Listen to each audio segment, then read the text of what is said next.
Sí, jo crec que és una oportunitat. Potser ells no eren conscients d'aquest esforç de reunir 10.330 signatures, que són moltes, es converteix després en la possibilitat de 50.000 presentar una proposició d'iniciativa de legislació popular. Per tant, jo sí que els he animat i a continuar i contactar amb altres municipis i crear aquestes comissions, perquè tot allò que hem avançat en aquest tema, el que estava superconsensuat a través dels acords del Pacte de Toledo, la garantia de l'IPC de les pensions, això no pot anar enrere de cap de les maneres, perquè el govern està fent una cosa molt perillosa, que és agafar fons de les pensions per pagar altres coses, per pagar deute, i amb això està fent una mala jugada. No solament els pensionistes actuals, sinó els futurs. Estem en una situació realment complicada. M'ha falta dir només una cosa, és que és un canvi de model ideològic, de model econòmic i ideològic.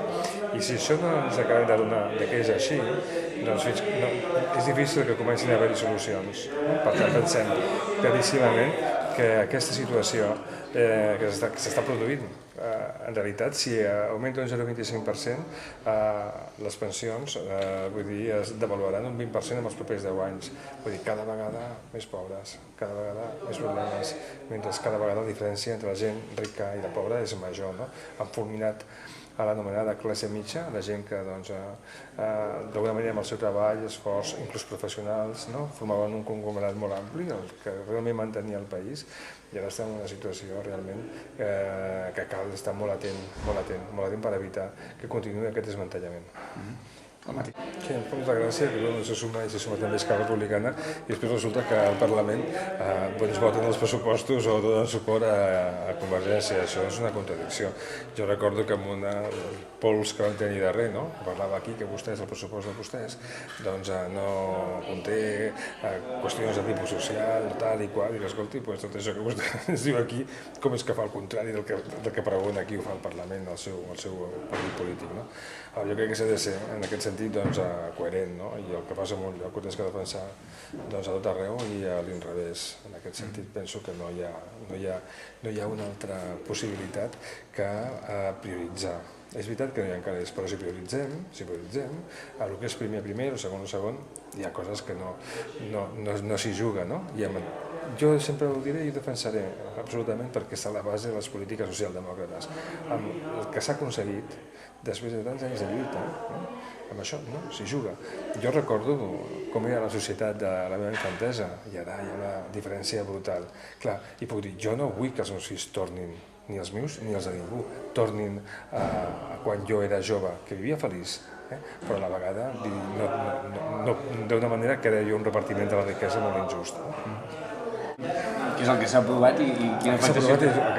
És una actualització dels preus públics de la plana, amb un increment d'€1 mensual aproximadament. Amb aquest increment que fa l'Ajuntament s'estalviarà entre un 25 i un 30% de l'aportació que fa a Duet, en funció del contracte que hi ha entre l'Ajuntament i l'empresa concessionària del poliesportiu de la plana. Per tant, és €1 aproximadament mensual, no arriba en molts casos, i una altra cosa que també és important destacar és que encara sí estem en sintonia o més baixos que els preus d'altres poliesportius que hi ha a l'entorn de la ciutat. Per tant, és una mesura que ens ve molt bé, en aquest sentit, per intentar estalviar aquesta quantitat sense que suposi una càrrega per l'actual usuari. El tanatori seria un tanatori de la ciutat, no? En una ciutat com Esplugues tenir un tanatori... És un tema de posicionament al mercat de les empreses de serveis funeraris. I hi ha dos, fonamentalment en aquesta zona, que són el Mémora, que és Serveis Funeraris de Barcelona, que és el primer que tenim nosaltres de la zona industrial, i després tenim l'altre, que seria els Àltima, que són aquests que estan promocionant aquest segon tanatori, que són el de Serveis Funeraris del Baix Llobregat. Diem-ne els de la vida, els de Sant Boi, Gavà, Castelldefels o Viladecans, Sant Just, i volen tenir un Esplugues. És un tema de posicionament territorial. I ells van presentar un planejament parcial que nosaltres no podem paralitzar, que tenim l'obligació de tramitar i tampoc tenim motius objectius per denegar-ho. Per tant, hem arribat a un acord perquè allà no el volien col·locar, doncs el veïnat, les associacions de veïns, no estaven d'acord. Hem buscat una nova fórmula, una permuta de sòl, i jo crec que en condicions avantatjoses per l'Ajuntament i per la ciutadania.